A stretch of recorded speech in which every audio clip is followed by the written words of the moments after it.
Welcome on board Honorable Discharge. I'm your pilot, Michael Caesar III, and on this journey, we're going to talk about Wonder Man. So, Wonder Man, the latest MCU miniseries, and it did become one of my favorite MCU shows. I binge watched it, and I haven't binge watched the show in a while, so I just had it on in the background while I was constantly doing stuff, and it was a captivating show like that. It stars Yahya Abdul-Mateen II and Ben Kingsley. It's directed by Destin Daniel Cretton and Andrew Guest. And Destin, if I said your name wrong, I do apologize. So a quick comic review. Wonder Man, aka Simon Williams, was created in 1964 by Stan Lee, Jack Kirby, and Don Heck. They are the founders, the OGs of the Marvel characters that we love. Well, most of them. First appearance was in Avengers #9. Now the character got sued by DC over the Wonder Woman copyright infringement, so they kind of they put the character in a coma or suspended animation in the writing for a decade or so. And just like most comic book characters, that has a very convoluted, complicated origin. He started off as a villain, hating on Tony Stark because they were both in the I believe arms dealing or weapons manufacturing business, and then he became a founding member of the West Coast Avengers. I skipped a bunch of stuff in between that because this go to dope spill, go to Blurred, go to Comic Explained if you want a detailed deep dive of Wonder Man.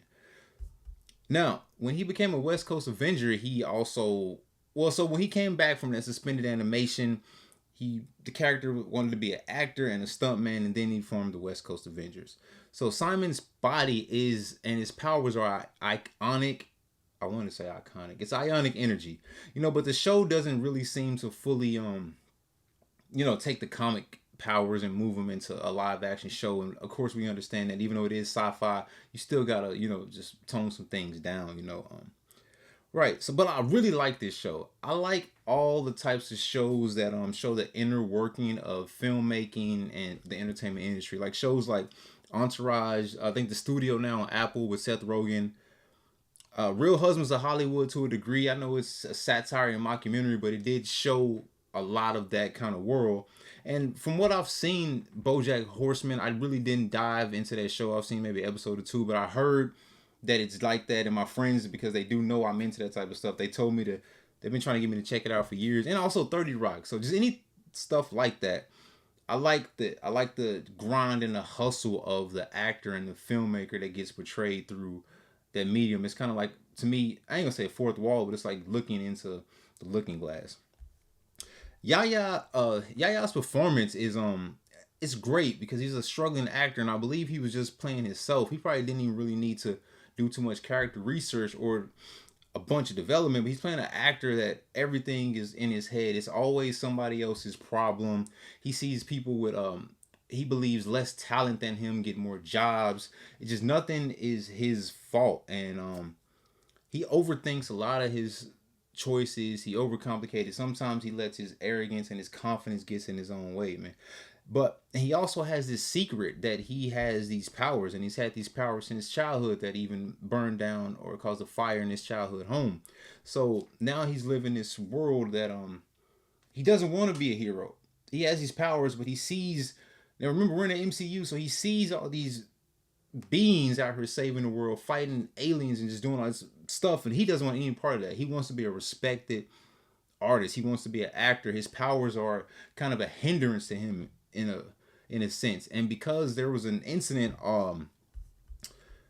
the Doorman Clause is what they call it in the MCU, because there was an incident with an actor who had powers.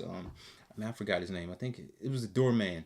But so it banned people with powers from working in the film industry. And in my mind, I was like, well, just go make an indie film. If you just can't work in Hollywood, then who cares? Excuse me. But that's where his struggle is. He can't really fully be himself. He can never really express all his emotions. If he does, he causes massive amounts of destruction, and we do see that throughout the show. He really, he's like a lot of artists. He has to put on a shield of protection and a veil of confidence just to go out into the world, but deep down inside, he's really sensitive with being that confident. But Now, Ben Kingsley as Trevor Slattery, aka the Mandarin, really was kind of the MVP for me in this series, man. I really I enjoyed all his scenes, man. I was one of the people that was as a comic fan, and because this is early MCU, so I was still trying to differentiate between comic storylines and the MCU being its own entity. I was pissed that his reveal of the Mandarin being, some drunk or high, just drug addict actor that was really supposed to be Tony Stark's nemesis. But man, and I love how menacing it made the Mandarin look. I was just watching some of the old clips when he puts the glasses on, gets that deep gravelly voice. I like the character that he portrayed, but I didn't like that it wasn't the actual like mystical Mandarin. All right, so watching Ben Kingsley as Trevor Slattery reintegrate himself into the acting world was still kind of cool because he played the role so well. The entire world knows him now as the Mandarin. Wherever he goes, he gets recognized as a Mandarin. Even the feds snatch him up, and when he comes back to the airport, they snatch him up and they try to, they flip him to try to make him snitch on Simon because they need, which that's another great storyline. They have a prison that they need to be filled with superpowered beings, and now they have to overly and aggressively look for means to lock up superpowered beings. So that kind of mirrors the real world with the prison system that we have in America. His But then he has a great redemption arc throughout the show because we as the audience know that he has nefarious means and that he's spying on Simon. But then, when it comes down, once Simon invites him in his home, he sees that Simon is genuinely just, he really, really likes him and he thinks that everything is genuine, but we know that it's all orchestrated. And then when the reveal comes out that, it's, what Trevor is doing, or he's kind of heartbreaking for us and the audience. Yahya does a very good job at conveying his emotions to that. And then Ben also does a great job at his redemption arc. It's very heartfelt. And then the sacrifice that he makes at the end to help Simon really brought that back home. And like I said, it's not too much of the sci-fi element in this show. It's very grounded. The ionic powers aren't just like, when they are used, they aren't just, it's not a CGI fest. It's treated as a very unique light source. When he glows, his eyes glow.